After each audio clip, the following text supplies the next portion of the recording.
guys, Dawn here with Sign Parties 101 and sunrisemarie.com, teaching you how to have your own DIY business. Today we're going over what kind of brushes to use during parties when you're painting signs and all that jazz. So I'm here with my top 6 different brushes / sponges that I use in order to give you an idea on what to use with your sign. First up, in no particular order, although I will save my favorite for last, this guy right here, which is a 1-inch chip brush. Now, these are disposable. You're not gonna wanna reuse them, which makes it perfect for parties. But these guys can come in a bulk box on Amazon. I'll link my store below. And they work great for things like distressing. If anybody knows me, I love a good old-fashioned distress sign, antiqued, weathered, whatever you wanna call it. And these work great for using over your base coat to make it look nice and antiqued.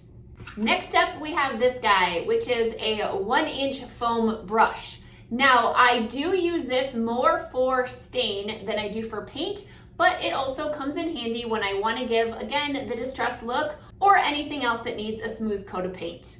Next up would be this guy here. Now, this is a regular bristle brush, but it is just from the Dollar Tree, you guys. You don't have to spend a lot of money on good quality paintbrushes for parties because 1, people are gonna wreck them. And 2, you wanna be able to throw things out or eliminate your need for cleanup afterwards. Now, with that being said, I do reuse my brushes whenever I can. And these, although they're purchased at the Dollar Tree, they actually aren't too bad.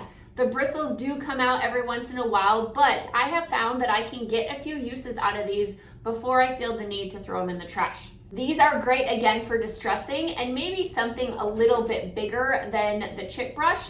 This will cover more area, but I will give you this word of caution is that if you are stenciling on a sign over your base coat of paint, do not use a bristle brush as your base coat unless you're going to sand it really well, because the ripples that the bristles will make in your paint will give you bleeds underneath these little ripples, and also it is more likely for the paint to come up with a stencil if you use a bristle brush for your base. Next up is actually not a brush at all, it's a little mini roller. You guys, these are so adorable. This little tiny roller works great. It's a woven roller. The foam rollers also work well, but I have found that this little guy works just as fine. This is a little 3-inch. I bought these at Home Depot. And the great part is if you're having a lot of parties, you can just reuse them. Keep it right in this container that it comes in, put the little cover on top, and you can save it for your next go around. Second to last are these little guys. Now, this might look like a pack of makeup wedges to you, which it is, but this is exactly what I use to paint on most everything that I have. Whether you're doing stencils or whether you're doing 3D, this little guy is the tool that I use to paint on all my signs.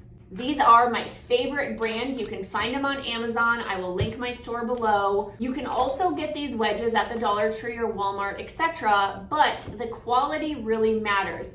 These, I feel like, are the perfect feel, and they allow the perfect amount of paint to come off on your design. So I use these when I'm stenciling and I just dab up and down. I use these on my 3D. I use these all the time. So if you've seen me paint, you've probably seen me use these. And last but not least, you guys, this is probably my favorite way to put on paint on a sign, and that's a good old baby wipe. This brand is the Walmart Parent Choice brand. I love these because they are thick, they are unscented, so you're not gonna smell like diapers at the party. But putting paint on with a baby wipe is going to give you a stained looking effect. So it's a great way to cover a lot of area with a little amount of paint, and you can wipe your fingers off when you're done. Win-win.